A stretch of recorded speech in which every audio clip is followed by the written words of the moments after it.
안녕하십니까. 통합과학 동영상 강의 3주차 수업을 시작해 보겠습니다. 자, 원소들의 주기성에 대해서 이제 화학 파트로 넘어가는데, 자, 원소의 주기율표는 우리가 많이 배웠었던 거죠. 이게 중2 때부터 나왔었으니까 많이 알 텐데, 자, 원소가 먼저 나옵니다. 자, 원소는 뭘 보고 원소라고 하느냐? 자, 물질을 이루는 기본 성분을 우리는 원소라고 얘기를 하죠. 그럼 항상 우리는 원소랑 원자랑 잘 구분을 할 수 있어야 돼요. 자, 원소는 기본 성분이었다면 원자는 뭐였습니까? 원자는 물질을 이루는 기본 입자를 우리는 원자라고 했었죠. 자, 그러면 원소와 원자의 차이점은 뭐냐? 자, 원소라고 하면 기본 성분이니까 셀 수 있을까요? 없을까요? 원소라는 개념은 우리가 성분이 몇 가지 있다 이렇게 얘기를 하지, 그 원소 성분이 그 안에 몇 개가 있다 이렇게 설명을 하진 않잖아요. 그래서 셀 수 없는 약간 추상적인 개념을 우리는 원소라고 얘기하고, 그리고 원자는 입자니까 하나하나 셀 수가 있죠. 좀 구체적으로 우리가 몇 개 있다라고 말할 수 있는 단위가 바로 원자입니다. 되겠죠? 그래서 원소와 원자 구분 잘 할 수 있어야겠고, 자, 원소의 특징은 알고 있을 겁니다. 더 이상 다른 물질로 분해되지 않는 물질을 얘기하죠. 그리고 현재까지 알려진 원소는 110여 종 있습니다. 되죠? 그래서 여기 자연계에서 발견된 거, 그리고 인공적으로 만든 것도 있다 했었죠. 이거는. 그다음에 한 종류의 원소만으로 물질을 구성하기도 하죠. 우리 예를 들어 다이아몬드 이런 거, 흑연 이런 것들. 그 다음에 다른 종류의 원소들끼리 화학 결합을 해서 물질을 구성하기도 합니다. 해서 원소의 종류와 물질의 종류를 비교하면 원소의 종류보다 물질의 종류가 훨씬 더 많습니다. 그러니까 화학 결합을 통해서 굉장히 많은 물질들이 만들어진다라는 거. 해서 이거는 밑줄 그어놓고 알아둡니다. 원소의 종류는 물질의 종류에 비해서 굉장히 적다라는 거. 자, 그러면 이제 주기율이 어떻게 발견됐는가가 이제 밑에 나오는데, 자, 주기율은 뭐냐? 자, 성질이 비슷한 원소가 주기적으로 나타나는 현상을 우리는 주기율이라고 얘기를 하죠. 그 다음 주기율 표는 이 성질이 비슷한 원소가 주기적으로 나타나도록 원소들을 배열한 표를 얘기합니다. 이것도 우리가 중2 과정에서 배웠었습니다. 자, 근데 여기서 이제 고등 과정에서는 이제 그 앞에 있는 요 데베라이너까지 나오는데, 자, 데베라이너는 1817년에 성질이 비슷한 세 쌍의 원소가 존재하는데, 이 원소들의 원자량 사이에 일정한 관계가 있다는 걸 알아냈어요. 자, 이 세 쌍의 원소는 뭐가? 성질이 비슷하다고요. 그러면 성질이 비슷한 애들은 뭐가 같을까요? 우리 지금 이제 알고 있잖아요. 족이랑 주기 중에서. 성질이 비슷한 세 쌍의 원소들은 다 같은 족을 의미합니다. 되겠죠? 성질이 비슷한 애들을 우리는 같은 족으로 이렇게 묶어서 나타내잖아요. 그래서 요 세 쌍 원소 설 이렇게도 얘기를 하는데, 데베라이너가 이렇게 세 쌍 원소설을 주장을 했었고, 그리고 요거를 이제 바탕으로 해서 멘델레이프가 1869년에 당시 알려진 63종의 원소들을 마찬가지 순서대로 원자량 순서대로 배열을 하면 성질이 비슷한 원소가 주기적으로 나타난다는 걸 발견했습니다. 그래서 최초의 주기율표를 만든 사람이 바로 멘델레이프다 했었습니다. 기억나죠? 해서 몇몇 원소들의 성질이 이 주기성을 벗어난다는 이런 문제점이 나타나기 전까지는 계속 요거를 사람들이 이제 많이 썼었다라는 거. 자, 근데 이런 식으로 우리가 뭔가 조금 다른 것들이 자꾸 발견되는데, 그래서 그 뒤에 모즐리라는 사람이 1913년에 원소들의 주기적 성질이 이 원자량이 아니라 뭐에 따라서 이 원자를 이루는 양성자수, 즉 이 원자 번호와 관계에 있다라는 걸 알아냈어요. 되나요? 그래서 모즐리 이전까지는 전부 다 원자량을 기준으로 해서, 원자량 순으로 해서 막 배열을 하니까 뭔가 자꾸 모순이 생기는 거야. 뭔가 좀 안 맞는 그런 것들이 생겨서 모즐리는 원자량이 아니라 양성자수, 그러니까 원자 번호 순서대로 해야겠다 해서 나타낸 게 지금 현대 우리가 쓰고 있는 그 주기율표를 얘기하는 겁니다. 되겠죠? 해서 나오게 된 게 바로 밑에 현대의 주기율표 보이죠? 쭉 이렇게 나와 있습니다. 자, 현대의 주기율표 해서 자, 원소들을 뭐 순서대로 계속 나오죠. 원자 번호 순으로 나열을 하되 화학적 성질이 비슷한 원소가 같은 세로줄에 오도록 배열을 했습니다. 그 세로줄을 우리는 뭐라고 한다고요? 알고 있죠? 족이라고 얘기를 합니다. 족과 주기는 잘 구분을 해줘야 돼요. 헷갈리면 안 돼요. 자, 족이라고 하면 족은 주기율표의 세로줄을 얘기합니다. 세로줄. 자, 여기 보이죠? 요 세로줄. 요거를 우리는 족이라고 하는데 몇 족까지 있느냐? 1족부터 18족까지 있습니다. 되겠죠? 그 다음 주기는 주기율표의 가로줄을 얘기합니다. 가로줄. 되겠죠? 가로줄은 자 1주기부터 7주기까지 있다라는 거. 되겠죠? 18조 그리고 7주기 요거 알아두시고 해서 주기율표의 왼쪽 부분과 가운데 부분에는 주로 금속 원소가 분포합니다. 자, 왼쪽 가운데 여기는 금속 원소가 위치하고 있다. 자, 밑에 다 안 보이네요. 이렇게 보면 자, 이렇게 아까 이렇게 베이지색으로 보이는 얘네들이 전부 다 금속입니다. 되겠죠? 그래서 왼쪽, 가운데 굉장히 많죠. 이런 금속 원소들이 분포하고 있고 그 다음에 주기율표의 어느 쪽? 오른쪽 부분에는 주로 비금속 원소가 분포를 합니다. 자, 오른쪽에 얘네들이 비금속 원소다라는 거. 되나요? 자, 근데 여기 지금 초록색 부분이 비금속 그리고 얘만 보면 안 되죠? 수소 1번 원자 번호 1번이 요 수소도 마찬가지 이렇게 금속 사이에 이렇게 끼어 있다라는 거 되나요? 그래서 요거 비금속인 거 체크 잘 하세요. 까먹으면 안 돼요 이거. 그래서 수소는 비금속이다 라는 거 봐두시고 그 다음에 여기 언저리에 이렇게 금속과 비금속 사이에 이렇게 파란색 부분으로 이렇게 표시된 애들이 있습니다. 얘네들은 누구냐? 여기 보면 중금속이라고 나와 있죠. 중금속은 금속 성질도 아니고 비금속 성질도 아닌 이런 애들을 우리는 중금속이라고 얘기를 합니다. 그냥 뭐 그런 게 있구나 라는 거 한번 봐두시고 그 다음에 우리가 이제 보통 금속은 거의 다 고체 상태죠. 고체 상태로 이루어져 있는데 여기 특이하게 얘 보입니까? 얘 수은이죠. 수은은 유일한 액체 금속이라고 해서 좀 따로 알아두는 게 좋겠습니다. 되겠죠? 순 액체 금속. 그러면 비금속을 한번 볼까요? 자, 비금속 쪽도 한번 보면 여기는 뭐 기체 그리고 여기는 고체 기체들이 이렇게 존재하는데 그 사이에 액체 비금속이 또 하나가 보이죠? 예, 알아둡니다. 브로민은 액체 비금속이다 라는 거. 그래서 약간 좀 특이한 이러한 어떤 성질이 있는 애들은 조금 기억을 해두는 게 좋겠죠.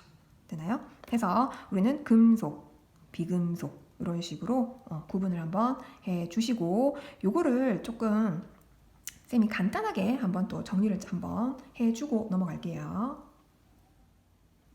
자, 우리가 이제 주기율표 하면 보통 이러한 주기율표를 많이 봤었을 겁니다. 우리가 보통 이제 주기율표에서 1번부터 20번까지는 꼭 순서대로 좀 외워라 했었는데, 자, 우리가 보통 이제 1번부터 20번까지 이렇게 나타내주면 보통 이제 4주기까지 이렇게 나와 있고, 그 다음에 3족부터 12족까지 여기는 보통 이제 생략을 하게 됩니다. 비어 있으니까. 되겠죠? 그래서 줄여서 이렇게 나타내주면 우리가 금속을 한번 표현해 볼게요. 금속을 한번 잘라보면 이렇게 잘리거든요. 이렇게 요 아랫부분, 요 부분이 금속, 이렇게 보면 비금속, 이렇게 잘리는데 우리가 이렇게 보면 금속 되게 얼마 없네 라고 착각하기 쉬워요. 알겠죠? 이렇게 나타내줬을 때 금속이 요 왼쪽 편 요거밖에 없나? 아닙니다. 요 안에 요 안쪽에 지금 생략된 부분에 금속이 굉장히 많이 있다라는 거. 비금속이 얼마 없어요. 알겠죠? 금속이 훨씬 더 많다라는 거 한번 생각을 좀 해주시고 그 다음 여기서 자 우리 이제 1주기부터 4주기 그리고 1족부터 18족까지 이렇게 나와 있는데 자 우선 여기 그 금속 성분들부터 먼저 보면 금속은 자 리튬부터 한번 볼까요? 자 리튬은 원자번호 몇 번? 리튬은 원자번호 3번 되겠죠. 1번, 2번, 3번. 우리 20번까지는 좀 이제 계속 하다 보면 외워지겠지만 그래도 조금 바로바로 나올 수 있도록 우리 좀 기억을 해둡시다. 자, 리튬은 3번이니까 양성자 3개 있습니다. 보이나요? 세 개 있고, 자, 전자가 이제 들어갈 텐데 가장 안쪽 전자 껍질에는 전자가 몇 개까지 들어간다. 기억나나요? 기억해야 되는데 2개까지 들어갑니다. 그죠? 전자가 2개까지 들어가면 안정해. 자, 그러면 얘는 전자가 하나 더 있어야 돼요. 얘 양성자 3개니까 전자수 똑같죠? 해서 1개가 그 다음 전자 껍질에 혼자 덩그러니 이렇게 돌고 있습니다. 자, 돌고 있으면 어때요? 안정해, 불안정해? 굉장히 불안정하겠죠. 되나요? 그래서 요 하나 있는 요 하나를 우리는 버릴 수도 있고, 안정해지기 위해서 버릴 수도 있고, 아니면 요 바깥 이 두 번째 전자 껍질은 몇 개까지 들어가야 안정합니까? 전자가 알고 있죠? 8개까지 들어가야 안정하다 라는 거, 우리 옥텟 규칙 나중에 뒤에서 또 나올 테지만 옥텟 규칙 배운 적 있죠? 해서 8개까지 들어가야 안정한데, 그러면 나는 7개를 얻는 게 편할까요? 아니면 1개를 버리는 게 편할까요? 1개를 버리는 게 편합니다. 그죠? 해서 전자 1개를 이렇게 버려요. 버리면 원래는 리튬 이렇게 원자 상태였는데 전자 하나를 버리면 양성자 전하가 하나가 더 많아지죠. 그래서 얘는 플러스 전하를 띄어. 근데 1개 이제 플러스 1가 양이온을 형성하게 된다라는 거. 해서 이러한 금속들은 전부 다 전자를 잃기 쉬운 이러한 성질들을 가지고 있습니다. 그러면 나트륨도 원자 번호 바로 나와야 되는데 11번이죠. 11번. 그러면 11번이면 안쪽에 2개 들어가고 바깥쪽에 8개 들어가고, 맞죠? 그리고 1개 남죠. 그럼 또 바깥쪽에 전자가 1개 혼자 덩그러니 남아요. 그러면 얘도 마찬가지. 불안정해. 그러면 전자 1개를 버리고 얘는 Na 플러스 마찬가지 플러스 1가 양이온을 형성하게 됩니다. 칼륨도 마찬가지 19번 되겠죠. 그래서 우리는 이 일족들은 수소도 마찬가지. 얘네들은 전부 다 전자 1개를 잃고 플러스 1가 양이온을 형성한다라는 거 되겠죠. 요 일족들의 요 특징이다. 왜냐하면 제일 바깥쪽에 전자가 하나밖에 없으니까. 되겠죠. 그러면 이족들은 얘는 바깥쪽에 그럼 몇 개 있을까요? 1개씩 더 있겠죠. 그래서 2개씩 있습니다. 2개씩. 그러면 얘네들도 마찬가지. 전자 2개를 버리는 게 더 편하겠죠. 6개를 얻는 것보다. 되겠죠. 그래서 2개를 버립니다. 그래서 플러스 2가 양이온을 형성하게 된다라는 거. 되죠? 그 다음 알루미늄은 얘는 3개입니다. 되겠죠? 요 13번. 그래서 바깥쪽에 3개가 있으니까 그 3개를 다 버려. 잃는다 라고 보통 표현하죠. 그래서 다 버리기 때문에 얘는 3가 양이온을 형성하게 된다라는 거. 해서 이 금속들의 특징이 전부 다 전자를 잃고 이렇게 양이온을 형성하기 쉽다라는 거. 이러한 특징들이 있어요. 금속들. 자, 그리고 얘네들 볼까요? 비금속을 보면, 자, 우선 헬륨부터 먼저 볼게요. 헬륨은 원자 번호 2번. 그럼 2번이면 안쪽에 2개가 다 찼죠. 그러면 2개가 다 차면 나는 안정해. 안정하면 이온을 형성할 필요가 없죠. 그래서 얘네들은 이온을 형성하지 않아요. 그럼 네온도 볼까요? 네온은 원자 번호 10번. 10번이면 안쪽에 2개 채우고 바깥쪽에 8개 차고. 그러면 얘도 안정해. AR, 아르곤 마찬가지. 얘는 18번. 그러면 2개, 8개 다 채워지니까 얘도 안정하다고 느끼기 때문에, 그러면 얘네들은 이온을 형성한다 안 한다? 형성하지 않습니다. 그죠? 해서 요 18조 얘네들은 따로 어떻게 이온을 형성하지 않습니다. 되겠죠? 이온을 형성하지 않는다. 자, 그래서 얘네들은 왜? 안정하기 때문에. 그러면 반응을 잘 할까 안 할까? 다른 애들이랑 잘 반응을 안 해요. 안 하기 때문에 얘네들을 우리는 비활성 기체라고 부릅니다. 얘네들 비활성 기체 되겠죠. 활성화되지 않는다. 그러니까 반응을 하지 않는다. 되겠죠. 비활성 기체. 자, 얘네들은 그래서 이온을 형성하지 않는 비활성 기체. 그럼 얘네들은 제외시켜요. 제외시키고 17족들 요 플로린, 산소부터 먼저 해볼까요? 산소를 한번 그려보겠습니다. 산소는 원자 번호 몇 번? 8번이죠. 8번. 그러면 양성자 8개. 그리고 안쪽에 전자 몇 개? 2개 들어갑니다. 2개 들어가고 바깥쪽에 그러면 몇 개 들어가야 돼요? 2, 3, 4, 5, 6개 들어갑니다. 그죠? 자, 그러면 얘는 지금 현재 2개가 부족한 상태인데 6개를 버리는 것보다는 바깥쪽에 있는 전자 2개를 데리고 오는 게 훨씬 더 또 편하겠죠. 그래서 얘네들은 원래 산소 원자였지만 2개를 받아서 이 마이너스 전자 2개를 얻어서 마이너스 전하가 2개 많아졌어요. 그래서 이가 음이온을 형성하게 됩니다. 되나요? 이가 음이온. 자, 그러면 얘네들도 마찬가지 한번 볼까요?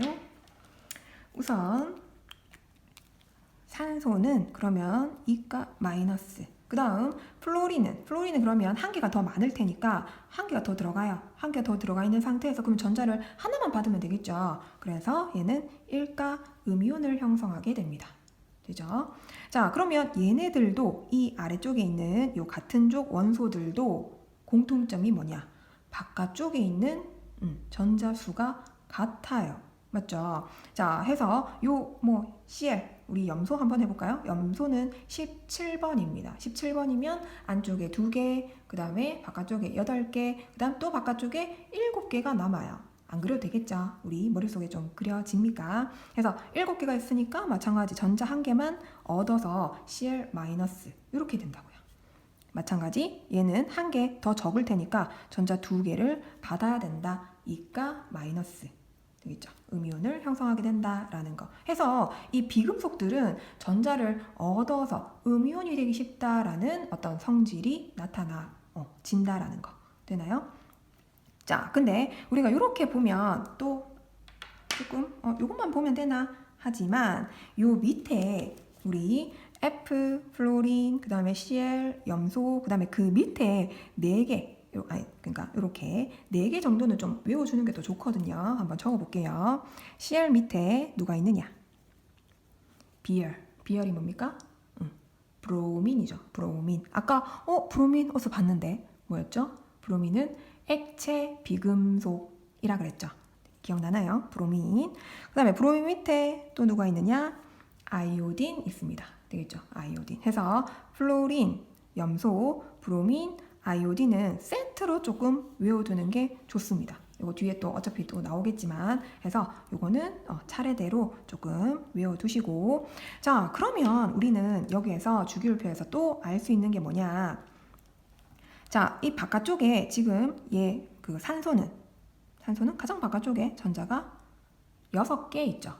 맞죠? 그 다음 아까 리튬은 가장 바깥쪽에 전자가 하나 있었습니다. 그죠? 해서 여기 있는 족들이 지금 1번부터 18번까지 이렇게 나와 있는데 요 1의 자리 숫자가 곧 가장 바깥쪽에 있는 전자수와 같다라는 거. 여기에서. 되나요? 해서 우리는 요 주기율표를 왜 계속 외워라 하는 이유가 이 주기율표를 보면 굉장히 많은 정보를 우리가 알 수 있거든요. 그래서 좀 알아두는 게 좋습니다. 자, 마찬가지 우리 질소 우리 7번이잖아요. 7번이면 가장 안쪽에 2개 들어가고 바깥쪽에 몇 개? 5개 들어간다고. 되나요? 그래서 요 족들의 1의 자리 숫자는 뭘 의미하느냐? 가장 바깥쪽에 전자수. 그래서 원자가 전자수라고 하죠. 우리 보통. 원자가 전자수와 같다라는 거 그렇게 생각을 좀 해주면 좋겠습니다. 되겠죠? 자, 근데 원자가 전자수는 가장 바깥쪽에 있는 그러니까 그 전자수를 의미하는데 거기에서 한 가지 조건이 더 붙어요. 그게 뭐냐면 화학 반응에 참여를 할 수 있어야 돼. 그러니까 화학 결합을 할 때 이렇게 움직일 수 있는 참여할 수 있는 그러한 전자의 수를 우리는 원자가 전자수라고 하는데 요 18족은 아까 이온을 형성하지 않는다 그랬거든. 왜? 안정하기 때문에. 안정하면 우리는 반응을 하지 않겠죠. 그래서 우리는 비활성이라고 한다고. 안정하니까 얘는 그럼 반응을 안 해요. 그러면 얘 18족이니까 원자가 전자수 8개인가? 아니라고요. 되나요? 자, 그래서 얘를 또 하나 정리를 해 둡시다. 요 18족들은 얘네들은 뭐 원자가 전자수가 얼마냐? 제로다라는 거. 되나요? 얘네들은 18쪽이니까 얘도 마찬가지 바깥쪽에 전자 8개 있겠다. 8개. 그 헬륨은 예외죠. 얘는 2개. 그래서 얘는 8개 있으니까 원자과 전자수 8개인가? 아니라고요. 얘는 제로, 0개다. 왜? 반응에 참여하지 않으니까.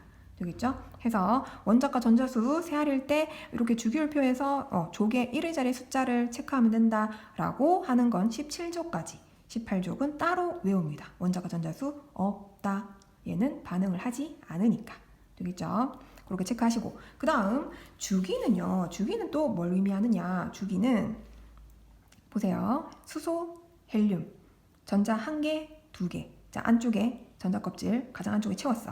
그 다음 전자 껍질로 넘어갑니다. 두 번째 전자 껍질로 해서 리튬 1개, 베릴륨 여긴 2개. 그 다음 얘는 3개, 4개, 5개, 6개, 7개, 8개 다 채웠어. 그 다음 전자 껍질로 또 넘어가죠. 자, 그리고 얘는 또 1개, 2개, 3개, 4개, 5, 6, 7, 8개까지 다 채우면 또 전자 껍질 그 다음으로 넘어가요. 해서 이 주기 1, 2, 3, 4 이렇게 있죠. 이 주기의 숫자들은 뭘 의미하느냐? 이렇게 가볼까요? 얘네들 이 숫자들은 전부 다 전자 껍질 수를 의미합니다. 되겠죠? 주기가 가리키는 이 숫자들은 전자 껍질 수 아니면 전자 궤도 수 되겠죠? 그걸 의미한다라는 거 요것까지 체크를 해두면 굉장히 어떤 많은 정보들을 우리는 이 주기율표를 통해서 알 수 있다라는 거. 되나요? 우선 여기까지 한번 보시고 다시 책을 보겠습니다.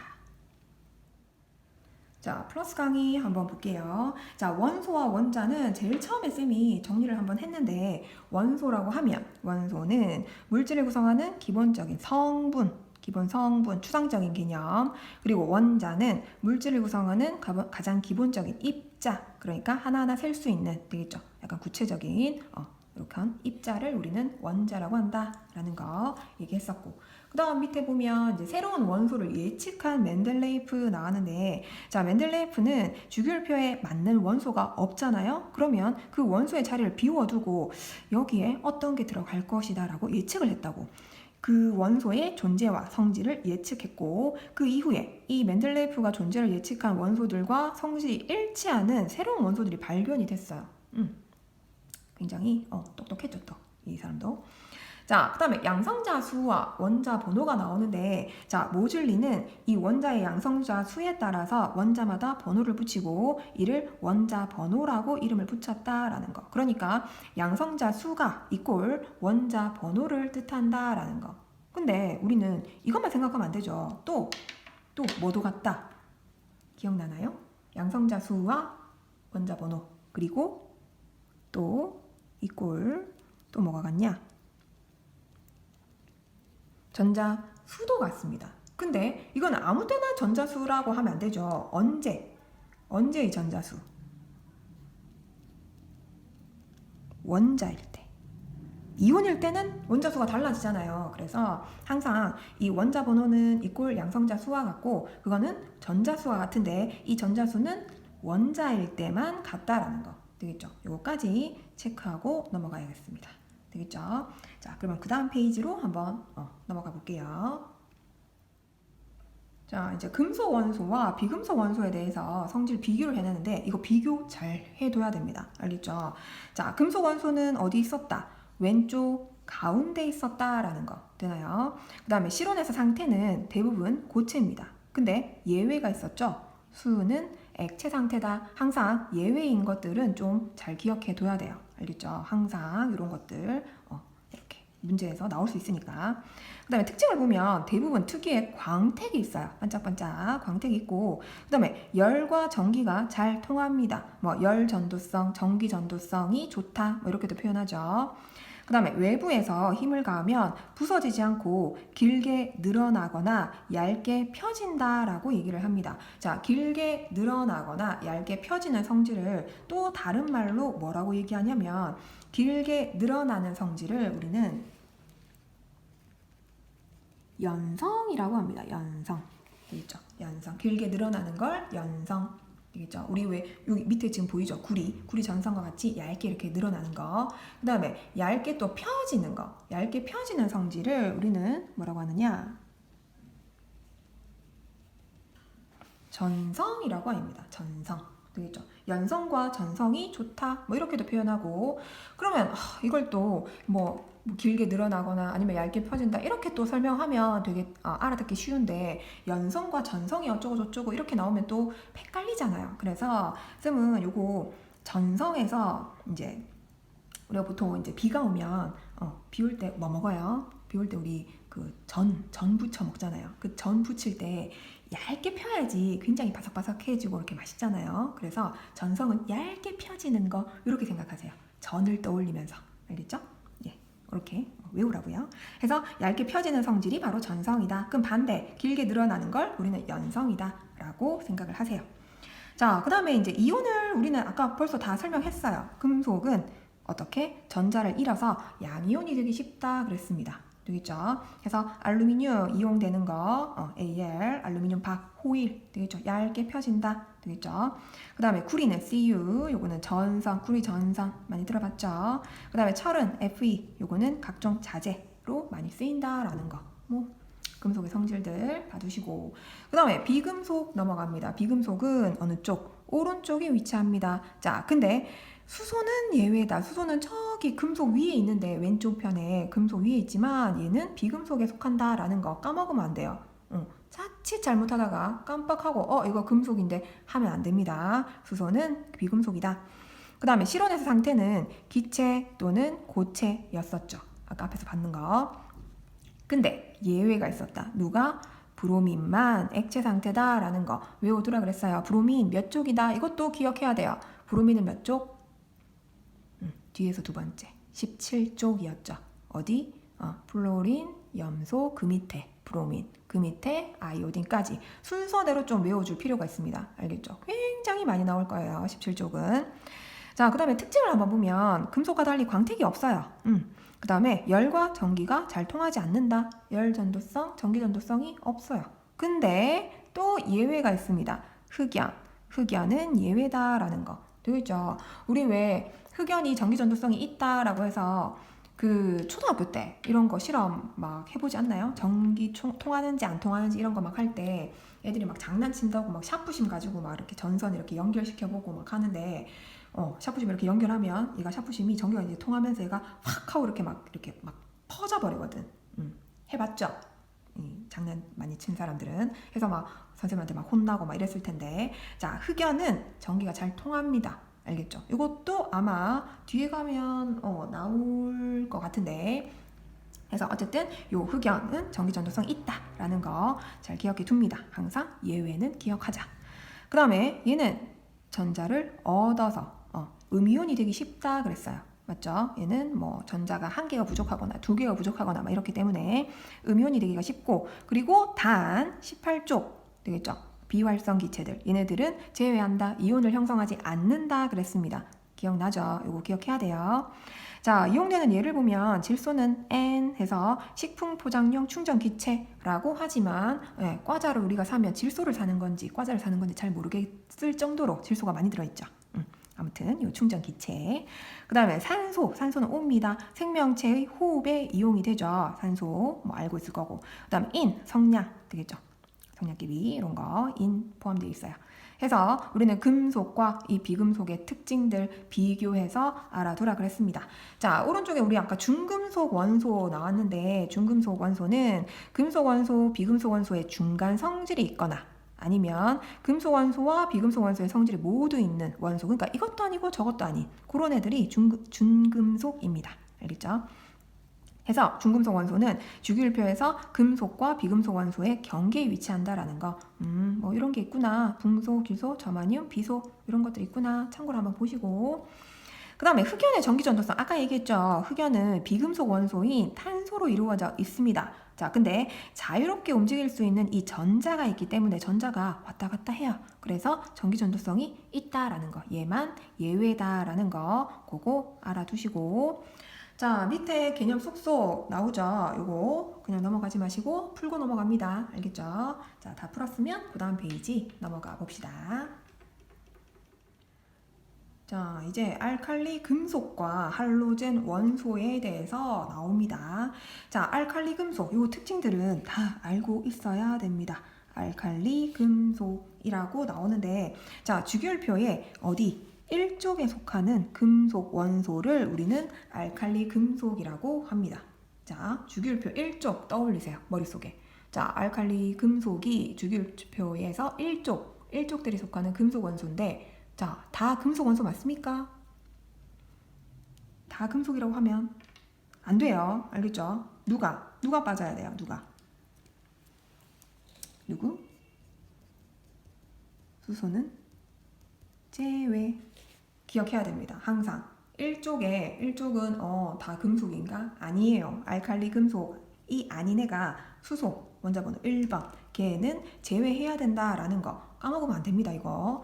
자, 해서 리튬, 나트륨, 칼륨 밑에 루비듐도 있어요. 되겠죠? 해서 이런 애들이 있다라는 거 한번 봐두시고, 얘의 특징은 실온에서 모두 고체 상태라는 거. 우리 아까도 얘기했지만 금속은 다 고체인데 하나만, 수은만 액체다라는 거 꼭 기억하시고, 그 다음에 은백색의 광택이 있다라는 거, 아까 광택 있는 거 얘기했었죠.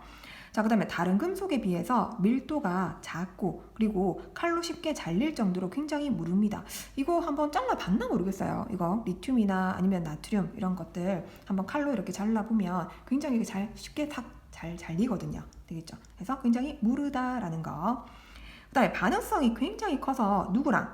산소랑 물이랑 굉장히 잘 반응을 합니다. 산소와 물과 어떻게 반응하느냐 봅니다. 공기 중에 산소랑 반응해서 광택을 잃는다 되어 있죠. 자, 우리 보통 우리 가장 흔하게 우리 나트륨 한번 해볼까요? 자, 나트륨이 있어요. 보이나요? 자, 나트륨이 누구랑? 산소랑 반응을 합니다. 산소, O2랑 이렇게 반응을 합니다. 산소는 혼자 못 있는 거 알죠? 불안정하니까. 되겠죠. 항상 산소 분자로 이렇게 존재한다라는 거. 자, 결합하면 우리는 나트륨의 성질을 요 산소가 이렇게 결합을 하면서 얘가 바뀝니다. 어떻게? Na2O 이렇게 결합하는 거는 알죠. 왜?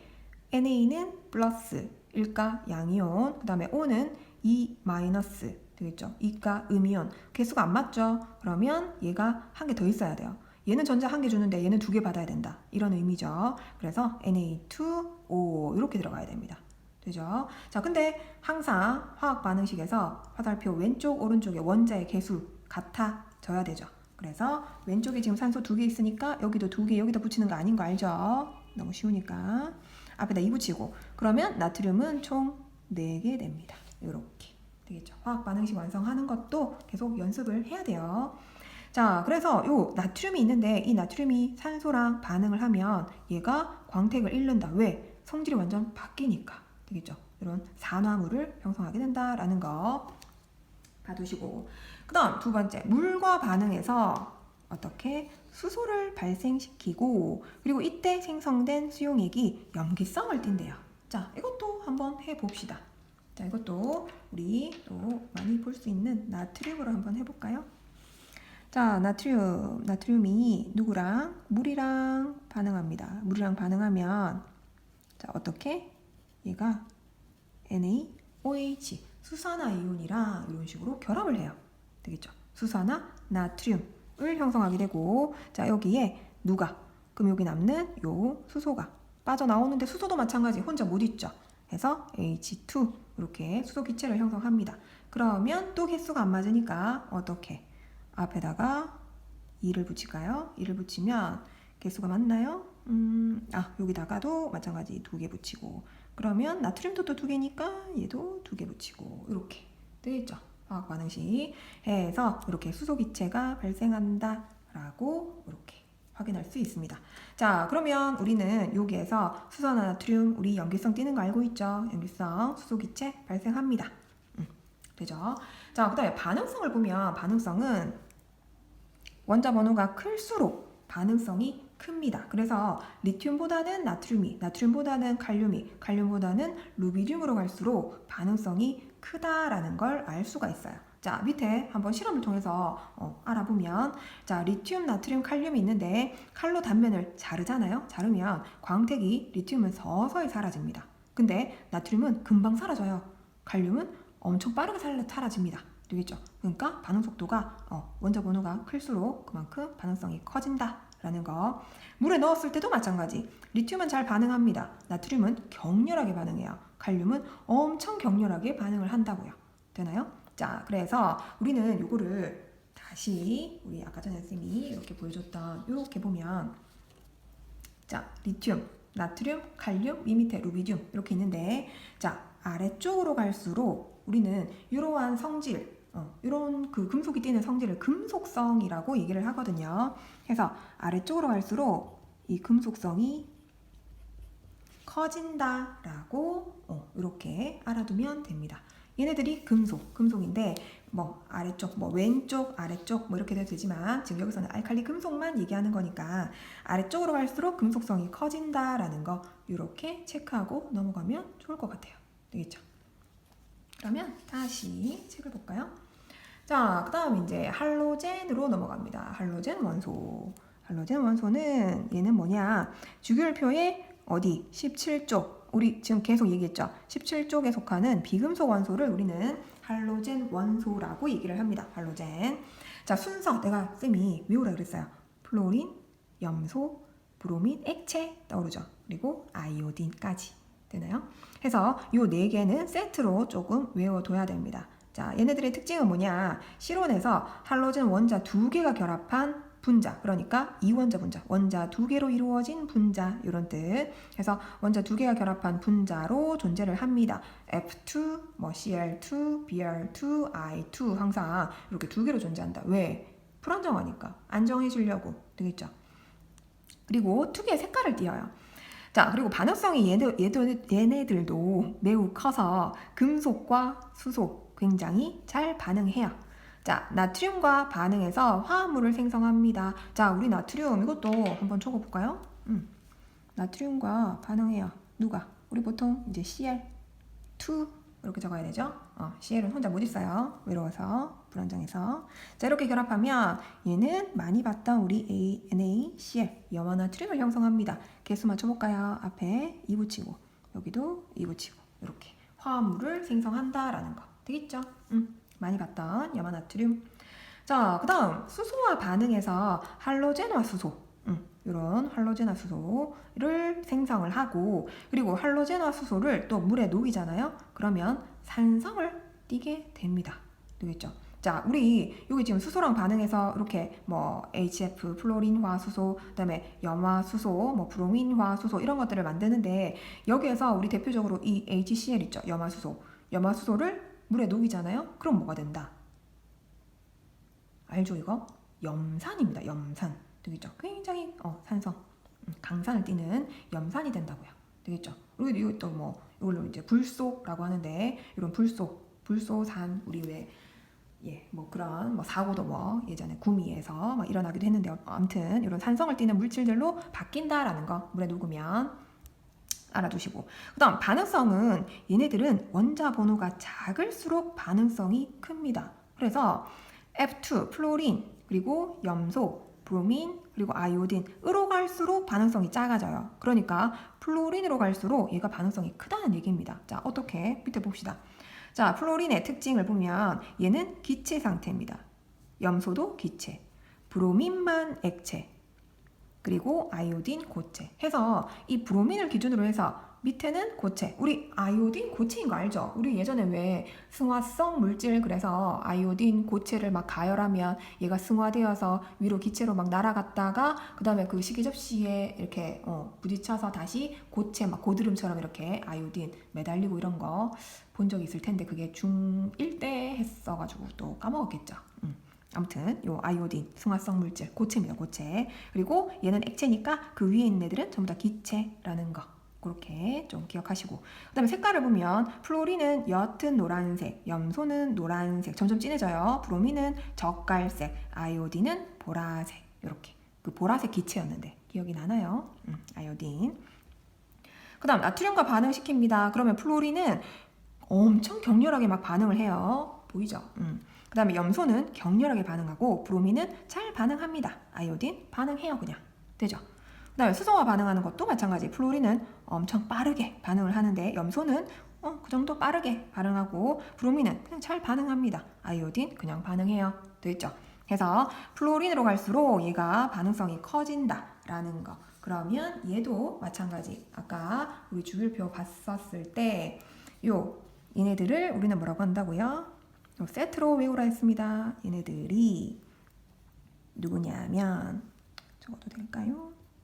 할로젠 원소들인데, 자, 얘네들은 어디로 갈수록 이 위쪽으로 갈수록 잘 보이려나요?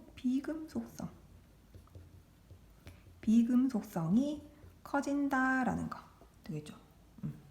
정리가 좀 됩니까? 자, 얘네들 그래서 우리는 비금속들은 전부 다 뭐 오른쪽, 위쪽으로 갈수록 비금속성이 커진다 뭐 이렇게도 얘기를 하거든요. 그래서 요 일쪽들은 아까 큰일 나죠? 알칼리 금속, 수소 제외하는 거, 알칼리 금속. 그 다음에 17족들은 할로젠 원소들인데 얘네들은 위로 갈수록 비금속성이 커지고 알칼리 금속은 아래쪽으로 갈수록 금속성이 커진다라는 거 구분하죠. 그 다음 얘네들 비활성 기체는 이온을 형성하지 않아요. 그리고 원자과 전자수는 0이다 라는 거 되겠죠. 요거 잘 정리를 해야 됩니다. 알겠죠? 다시 책을 한번 볼까요? 자, 책 이제 밑으로 쭉 내려가면 너무 쉽다. 많이 봤던 거죠. 원자의 전자 배치가 나옵니다. 자, 원자의 구조는 뭐 알고 있습니다. 원자는 쪼개지죠. 뭘로? 원자핵과 전자로. 그리고 이 원자핵은 다시 뭘로? 양성자와 중성자로 이루어져 있다라는 거 맨 처음에 우리 설명 다 했었어요. 맞죠? 너무 쉽죠? 자, 중심에는 우리가 원자 중심에는 원자핵이 있습니다. 원자핵은 양전하를 띠고 있죠. 누구 때문에? 양성자 때문에 되겠죠. 양전하를 띠고 원자의 중심에 있고 그 바깥쪽을 전자가 막 돌고 있어요. 음전하를 띠고 있습니다. 그리고 원자핵 주위를 돌고 있다. 그리고 질량은 엄청 작다라는 거. 질량 취급 안 해준다 라고 얘기했었어요. 그 다음에 그 원자핵 안에는 양성자와 중성자로 이렇게 이루어져 있는데 양성자는 플러스 전하, 양전하를 띠고 있기 때문에 우리는 원자핵이 플러스 전하 되겠죠. 양전하를 띠고 있다 그랬고 그 다음에 중성자는 전하를 띠지 않기 때문에 중성이다. 그래서 중성자입니다. 되겠죠. 양성자, 중성자. 그 다음 한 원자를 구성하는 양성자 수와 전자 수는 같다라는 거. 원자일 때만 되겠죠. 원자일 때만 양성자 수와 전자 수가 같아요. 왜? 원자가 정기적으로 중성이죠. 우리 보통 이제 원자를 구성하는 원자에게 플러스 전하량과 전자를 이루는 마이너스 전하량이 같기 때문에 정기적으로 중성이다. 이렇게 풀어서 얘기할 수도 있고 간단하게 이렇게도 얘기할 수 있어요. 그 다음에 양성자 수는 이 원자마다 다 다릅니다. 그래서 양성자 수로 우리는 원자 번호를 정한다 했었어요. 그래서 원자 번호가 곧 양성자 수고 그게 곧 전자 수인데 이 전자 수는 그냥 전자 수 아니고 언제일 때만 원자일 때의 전자 수를 얘기한다라는 거 한 번 더 얘기합니다. 알겠죠? 그냥 전자수 하면 안 돼요. 이게 언제 전자수인지 어떻게 알아? 맞죠? 원자일 때의 전자수가 양성자수, 원자번호 다 같다라는 거 그거 기억하시고 플러스 강의 한번 볼게요. 플러스 강의는 자 어디에 이용되는지 또 나옵니다. 알칼리 금속은 어디에 이용되느냐? 우리 리튬 전지 들어봤죠? 핸드폰 속에 있는 거 휴대전화에 전지로 많이 사용해요. 그 다음에 나트륨은 이 노란색 조명 있죠? 도로나 터널 조명으로 쓰입니다. 그 다음에 칼륨은 우리 비료의 원료로 사용이 되는데 들어봤나요?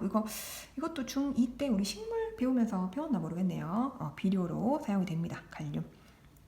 그 다음 알칼리 금속 보관할 때를 한번 보면 알칼리 금속은 우리가 반응성이 굉장히 좋다 그랬거든요. 자, 반응성이 크기 때문에 누구랑? 산소랑 물이랑 엄청 잘 반응해. 그래서 그 접촉을 막기 위해서 어디다가 보관하느냐? 석유나 액체, 파라핀 속에다가 넣어서 보관을 해줍니다. 산소와 물과의 접촉을 막기 위해서 되겠죠. 그래서 석유나 액체, 파라핀 속에다가 이렇게 넣어서 보관을 해요. 되겠죠. 그 다음에 할로젠은 어디다 이용하느냐? 플로린, 우리 치약 성분 되겠죠. 불소 얘기했었죠. 중치 예방용 치약에 이용이 되고 염소는 우리 소독 많이 하죠. 수영장 물 소독할 때 쓰이고 그 다음에 아이오딘은 우리 빨간 약 있죠. 상처 소독약 되겠죠. 이런 붉은색 아이오딘 되나요? 그래서 이런 식으로 이용된다라는 거 봐두시고 그 다음 페이지 넘어가겠습니다. 자, 이제 원자의 전자 배치가 나오는데 우리 원자의 전자 배치하기 전에 우리 그거 숙제 암호가 쌤이 잘 기억이 안 나지만 자, 첫 번째로 하늘 하겠습니다. 하늘. 맞는지 모르겠네요. 하늘. 자, 원자의 전자 배치 한번 보겠습니다. 자, 먼저 에너지 준위가 나오는데 자, 원자의 주위를 돌고 있는 전자가 갖는 특정한 에너지값, 에너지 준위. 요거를 우리는 에너지 준위라고 얘기를 합니다. 원자의 주위에 전자가 이렇게 돌고 있잖아요. 이 전자가 갖는 요 에너지가 있어요. 그래서 그 에너지 값을 우리는 에너지 준위다라고 얘기를 합니다. 근데 그 에너지 준위는 이 원자핵과 가까이 있을수록 클까 작을까? 우리가 플러스와 마이너스는 가까이 있을수록 좀 더 안정함을 느끼니까 에너지가 크게 많이 필요가 없어요. 그래서 이 원자핵과 가까이 있을수록 에너지가 작다라고 생각을 해주면 됩니다. 알겠죠? 이따가 여기 또 플러스 강이 또 나오네요. 그때 다시 보고. 그 다음에 전자 껍질 볼게요. 전자 껍질은 이 원자핵 주위에 전자가 돌고 있는 특정한 에너지 준위 궤도를 얘기합니다. 그러니까 이런 거. 전자 궤도, 전자 껍질. 되겠죠? 그거를 이렇게 표시를 하고 그 다음에 원자과 전자 계속 나오죠. 원자과 전자 중요합니다. 원자과 전자는 원자의 전자 배치에서 가장 바깥 전자 껍질에 들어있는 전자를 얘기하는데 얘네들이 가장 바깥쪽에 있는 전자 껍질만 해당이 되느냐? 그건 아니고 화학 반응에 참여하기 때문에 원소의 화학적 성질을 결정합니다. 그러니까 화학 반응에 참여하는 전자들을 우리는 원자과 전자라고 얘기를 한다고요. 그래서 우리는 18쪽 그러니까 비활성 기체들은 화학 반응에 참여하지 않기 때문에 가장 바깥쪽에 있는 전자들 8개 또는 2개가 이렇게 있지만 걔네들은 원자과 전자가 없다 또는 제로다 라고 얘기를 해줘야 된다고요. 되겠죠? 이거 잘 기억해야 돼요. 중요합니다. 그 다음에 전자 배치의 원리를 한번 보면 자, 전자는 원자에게 가까운 전자 껍질부터 차례대로 배치가 돼요. 항상. 그래서 가장 안쪽에 전자 2개 채우고 그 다음에 이제 하나씩 채워서 총 8개 채우면 또 그 다음 바깥쪽 전자 껍질로 넘어가는 겁니다. 되겠죠? 그리고 각 전자 껍질에 최대로 배치될 수 있는 전자는 정해져 있다. 벌써 얘기 다 했어요. 맞죠? 첫 번째 전자 껍질에는 최대 2개까지 되겠죠? 그리고 두 번째 전자 껍질에서는 최대 8개까지 배치가 된다. 그래서 우리가 이제 이거를 옥텟 규칙이라고 해서 얘기를 했었었고 그 다음에 뒤에 또 나올 겁니다. 옥텟 규칙 8개. 왜 8개냐? 되겠죠? 해서 이런 식으로 지금 원자 번호 이게 지금 8번이죠. 양성자 8개 있으니까 그럼 얘는 누구다?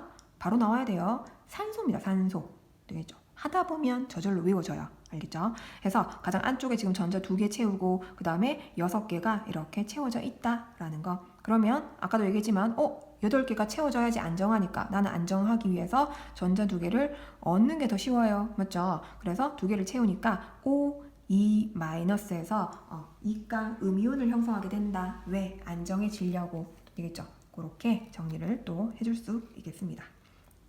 그러면 밑에 자 원자 번호 1번부터 18번까지 아까 얘기했듯이 우리가 보통 이렇게 많이 나옵니다. 앞에서 봤듯이 우리가 전체적으로 전자 주기율표가 그렇게 잘 나오지는 않아요. 항상 이 1족, 2족 그리고 13족부터 18족까지 이렇게 3주기 또는 4주기까지 이렇게 나오는 경우가 대부분이라서 요거를 이제 많이 봐줘야겠습니다. 알겠죠? 자, 정리 아까 쌤이 한번 다 정리를 해줬지만 또 한번 봅시다. 먼저 같은 족 원소들의 공통점은 뭐냐? 아까 얘기했죠. 원자과 전자수가 똑같아요. 그래서 화학적 성질이 비슷하다고 되죠. 자, 같은 족 원소들 그러니까 동족 원소들은 화학적 성질이 비슷해요. 왜냐하면 가장 바깥쪽에 전자 들어가는 그 숫자가 똑같기 때문에 얘가 화학 반응하는 게 굉장히 비슷하다고 되겠죠. 그래서 화학적 성질이 비슷하다. 해서 단 또 수소 제외되는 거 알죠? 알칼리 금속 아닌 거. 그리고 3족부터 12족 원소들은 예외다. 여기서만 성립을 한다라는 거 되겠죠. 그 다음에 요 밑에 보면 또 같은 주기 원소들의 공통점은 아까 얘기했어요. 원자가 들어있는 전자 껍질 수가 같다고 되겠죠. 요 1주기 애들은 전자 껍질 1개, 2주기 애들은 2개, 3주기 애들은 3개, 4주기 애들은 4개 이런 식으로 되겠죠. 그래서 전자가 들어있는 전자 껍질 수는 주기 번호랑 같습니다. 되겠죠? 다 했던 거. 그 다음 아까 얘기했지만 18족들은 좀 따로 외워줘야 된다고. 그래서 이 원자과 전자수는 아까 말했지만 이 1의 자리 숫자랑 똑같아요. 족들의. 그래서 1개, 2개, 3개, 4개, 5, 6, 7개까지는 같은데 이 8개 그러니까 18족들 그러니까 비활성 기체 얘네들은 원자과 전자 제로라고. 알겠죠? 요거 까먹으면 안 돼요. 왜냐하면 18족 원소는 화학 반응에 참여하는 전자가 없기 때문에 원자과 전자수가 0이다 그랬죠. 요거 잘 체크합니다. 알겠죠? 요거 까먹으면 안 돼요. 자, 그러면 원소들의 주기성이 왜 나타나는가? 자, 원자 번호가 증가함에 따라서 원소의 화학적 성질을 결정하는 누구? 원자과 전자수가 주기적으로 변하기 때문에 그렇습니다. 알겠죠? 1개, 2개, 3개, 4개, 5, 6, 7개, 8개는 뭐 원자과 전자수는 아니고 아무튼 넘어가면 또 1개, 2개, 3개, 4개 이런 식으로 되겠죠. 계속 주기적으로 원자과 전자수가 변하기 때문에 화학적 성질이 또는 원소들의 성질이 이렇게 주기적으로 나타난다라는 거 정리가 됩니까? 그러면 플러스 강의 한번 보겠습니다. 자, 에너지 준이 나오는데요. 이거는 또 화학 1에서 또 좀 더 정확하게 배우게 될 겁니다. 자, 전자의 에너지 준위는 이 원자핵에서 가까울수록 낮다 그랬어요. 아까 그랬죠. 원자핵과 이 뭐 플러스와 마이너스가 서로 가까이 있으면 막 잡아당기고 있으니까 안정해. 그래서 에너지가 그렇게 많이 필요로 하지 않는다. 이렇게 생각하세요. 그래서 원자핵에 가까울수록 낮고 원자핵에서 멀수록 얘가 에너지가 높다라는 거. 그래서 이렇게 에너지가 이렇게 나옵니다. 되겠죠? 그래서 어쨌든 요 전자 껍질과 전자 껍질 사이에 얘네들은 전자가 존재하지 않는다라는 거. 그래서 진공 상태다라고도 얘기를 합니다. 되겠죠? 그래서 에너지 준위, 뭐 수소 원자의 전자 배치 한번 봐두시고 그다음 밑에 개념 쏙쏙 나오는데 이것도 풀어보고 넘어갑니다. 자, 다음 페이지 보겠습니다. 자, 이제 탐구 A를 한번 보면 알칼리 금속의 성질이 나오죠. 자, 아까 말했듯이 이제 금속의 성질, 어떤 성질이 있는가를 이렇게 실험을 통해서 보여지고 있습니다. 한번 볼게요. 자, 먼저 가정 1번 보면 물기 없는 유리판 위에 리튬을 올려놓고 칼로 막 잘라봅니다. 아까 무르다 그랬죠. 칼로 굉장히 잘 잘려요. 그래서 단단한 정도와 그리고 단면의 변화를 관찰해 봅니다. 그래서 단면의 변화를 우리가 확인하는 이유가 뭐냐면 이 알칼리 금속이랑 공기 중에 있는 산소랑 굉장히 반응을 잘 하니까 그 반응을 확인하기 위해서 이렇게 잘라봅니다. 그 다음 페놀프탈레인 용액을 떨어뜨리고 있네요. 자, 비커에 물을 3분의 1 정도 넣고 페놀프탈레인 용액을 한두 방울 정도 떨어뜨려 줍니다. 왜? 페놀프탈레인 용액을 떨어뜨려 줬을 때 얘가 어떻게 반응을 하는가, 그러니까 염기성을 띠는지 안 띠는지 확인을 하는 거죠. 그래서 색변화로 알칼리 금속과 물의 반응을 우리가 확인해 볼 겁니다. 그리고 좁쌀 크기의 리튬 조각을 이해 비커에 넣고 리튬이 반응하는 모습과 수용액 색변화를 또 관찰을 해볼 겁니다. 그래서 이 좁쌀 크기로 또 반응시키는 이유가 뭐냐? 알칼리 금속은 반응성이 굉장히 커서 많은 양을 물과 반응시키면 굉장히 위험합니다. 격렬하게 반응을 할 거니까 요거는 주의를 해야 된다라는 거 봐두시고 밑에 결과를 한번 볼게요. 결과 보면 자, 리튬, 나트륨, 칼륨 비교해 봤을 때 자, 쉽게 다 잘려요. 무르다 그랬죠. 그리고 자, 광택이 리튬은 서서히 사라지지만 나트륨은 금방 사라지고 칼륨은 빠르게 사라집니다. 반응성이 원자 번호가 커질수록 좋다 그랬어. 되겠죠? 그 다음에 물과 이 페놀프탈레인 용액을 넣어줬을 때 리튬은 잘 반응해서 기체가 발생해요. 어떤 기체가까지도 기억해야 됩니다. 무슨 기체가? 기억나나요? 수소기체가 되나요? 수소기체. 그냥 기체라고 알면 안 돼요. 무슨 기체인지 정확하게 알고 넘어가야 됩니다. 수소기체가 발생해요. 나트륨은 격렬하게 반응해서 기체가 발생하고 칼륨은 더욱더 격렬하게 반응하면서 기체가 발생한다라는 거. 그리고 수용액은 전부 다 염기성을 띈다 그랬죠. 그래서 무색에서 붉은색으로 다 바뀌게 됩니다. 되죠?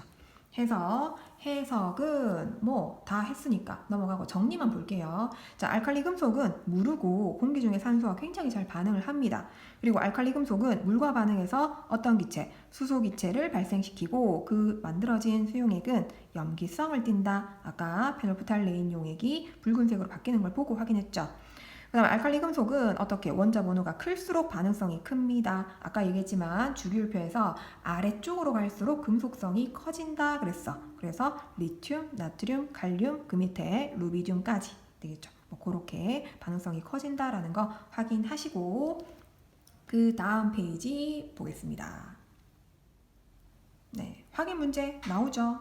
예, 요거 또 그냥 넘어가지 마시고 다 풀고 넘어갑니다. 알겠죠? 나중에 피드백 할 때나 아니면 풀이할 때 그때 설명 다시 해줄게요. 자, 그 다음 페이지 넘어갑니다. 자, 마지막 여기서 잠깐 요거까지만 보겠습니다. 자, 원자의 전자 배치와 원자과 전자가 나오는데 자, 우리 그거 숙제 암호는 소리입니다. 소리. 되겠죠? 자, 밑에 보면 이제 원자의 전자 배치가 나옵니다. 자, 원자 번호 6번인 누구 바로 나와야 돼요. 탄소죠, 탄소. 탄소를 예로 들어서 원자 모형의 전자 배치를 한번 만들어 볼 거고, 그리고 원자 모형을 한번 해석해 볼 겁니다. 자, 먼저 우리 이거 기본적으로 알고 있어야 되죠. 원자 번호가 즉 양성자 수를 의미하고 양성자 수가 곧 전자 수를 의미한다라는 거 알고 있어야 돼요. 근데 이 전자 수는 언제일 때만? 원자일 때만. 되겠죠? 해서 탄소가 원자 번호가 6번이니까 양성자 수도 6개, 전자 수도 6개 각각 똑같아야 돼요. 자, 그 다음에 각 전자 껍질에 전자를 배치합니다. 쭉 볼게요. 자, 해서 가장 안쪽 그 전자 껍질에 최대 전자 2개까지 들어가고 그 두 번째 전자 껍질에는 최대 8개까지 들어가는데 2개 썼고 그 다음에 6개 중에서 2개 썼고 몇 개가 남는다? 4개가 남는다. 그래서 보이죠? 안쪽에 2개, 그 다음에 바깥쪽에 이렇게 4개 들어갑니다. 그래서 전자 껍질이 2개네. 그래서 얘는 2주기 원소가 되겠고 그 다음에 전자가 총 4개 들어갑니다. 그러면 가장 바깥쪽에 원자과 전자수가 4개. 그러면 얘는 14족이겠다라는 것도 파악할 수 있다고요. 되겠죠? 그러면 밑에 간단하게 요 표의 정리를 한번 우리 하고 넘어갈까요? 자, 지금 원자 번호가 지금 1번부터 수소 1번, 산소 8번 뭐 쭉쭉 나와 있는데 너무 친절하죠? 이거 그냥 안 적어줘도 되는데, 그죠? 자, 양성자수, 전자수 어때야 된다? 그렇죠? 다 같아야 된다. 다 똑같이 10개, 10개, 12개, 12개, 17개, 17개 다 같아야 된다고요. 뭐 볼 것도 없어요, 이거는. 되죠? 자, 그 다음에 원자 모형 안에 이제 전자를 한번 배치해 볼 건데 전자를 배치할 때는 우리가 어떻게 가장 안쪽 전자 껍질에는 전자가 몇 개까지 들어가야 된다? 그렇죠. 2개까지 들어가야 된다. 근데 수소는 하나밖에 없잖아요. 그래서 전자 1개만 딱 그려주고 그다음에 산소는 안쪽에 2개 그리고요. 바깥쪽에 몇 개? 2, 3, 4, 5, 6 이렇게 6개까지 그려줄 수 있겠네요. 안에 2개 있으니까 총 8개 되죠. 그 다음에 네온은 안쪽에 2개 들어가고요. 바깥쪽에 3, 4, 5, 6, 7, 8개까지 들어가네요. 꽉 찼습니다. 되죠. 그 다음 마그네슘은 그립시다. 귀찮지만 그려봅시다. 2, 3, 4, 5, 6, 7, 8 10개 채웠고 그 다음에 2개 남죠. 2개, 1개, 2개. 근데 이거 전자 그릴 때 이게 지금 이렇게 2개 있다고 해서 여기 1개, 여기 우리 근처에 한번 그릴까? 해서 여기 1개 이렇게 그리면 안 돼요. 왜냐면 전자들 사이에서도 얘네들을 지금 다 같은 전기를 띠고 있잖아요. 그래서 전자들 사이에 반발력이 존재하기 때문에 최대한 멀리 떨어뜨리게 이렇게 그려줘야 됩니다. 알겠죠? 가장 멀리. 그래야지 안정해지니까. 되겠죠? 그 다음에 염소 마지막입니다. 1개, 2개, 2, 5, 6, 7, 8개 채웠고 이제 7개는 더 채워야 되네. 네, 하나, 둘, 셋, 넷, 5, 6, 7 이렇게 되겠죠? 이렇게 채우는 거 쉽습니다. 자, 그 다음에 이제 주기로 넘어갈게요. 주기는 우리 뭐의 개수랑 같다? 그죠? 전자 껍질 수랑 같다. 그러면 얘는 1주기 맞죠? 얘는 2주기, 얘는 2주기, 얘는 3주기, 얘는 3주기 이렇게 되죠. 쉽죠? 자, 그 다음에 원자과 전자수가 나옵니다. 자, 원자과 전자수는 여기 몇 개? 그쵸? 1개. 얘는 6개. 얘는 8개. 8개. 한 사람 있어요? 보통 이제 하면 원자과 전자수 요거 8개 합니다. 보통. 아니에요. 요거 몇 개입니까? 0개죠. 0개. 얘네들은 비활성 기체 18족 애들은 가장 바깥쪽에 8개 있다고 8개 이렇게 그리면 안 된다고요. 알겠죠? 이거는 화학 반응에 참여하는 전자가 없어요. 가장 안정하기 때문에. 되겠죠? 그래서 원자과 전자수 제로다라는 거 꼭 기억합니다. 자, 그 다음에 얘는 몇 개? 2개. 얘는 7개. 되겠죠? 이렇게 채워야 된다라는 거 요거 실수 안 했으면 좋겠네요. 자, 그리고 이제 밑에 원자과 전자가 나오는데, 자, 원자과 전자는 원자를 구성하는 전자 중에 가장 바깥 전자 껍질에 있으면서 그리고 화학 반응에 참여하는 전자를 얘기합니다. 그래서 얘가 제로라고. 알겠죠? 참여하는 게 없으니까. 그래서 같은 쪽에 속하는 원소들은 원자과 전자수가 같습니다. 그래서 화학적 성질이 비슷하다 그랬고, 그 다음에 같은 주기에서 원자과 전자수는 원자 번호가 증가함에 따라서 점점 커지다가 18쪽 원소에서는 제로가 된다 그랬어요. 알겠죠? 원자과 전자수 쭉 올라가다가 쭉 떨어지고, 쭉 올라가다가 뚝 떨어지고. 되겠죠? 요거 절대로 까먹으면 안 됩니다. 자, 그러면 여기까지 하고 우리 뒤에 있는 숙제 쌤이 그 더보기란에 같이 올려줄 테니까 그거 확인하고 숙제 완료하고 우리 피드백에서 만납시다. 그러면 오랜 시간 수고 많으셨습니다.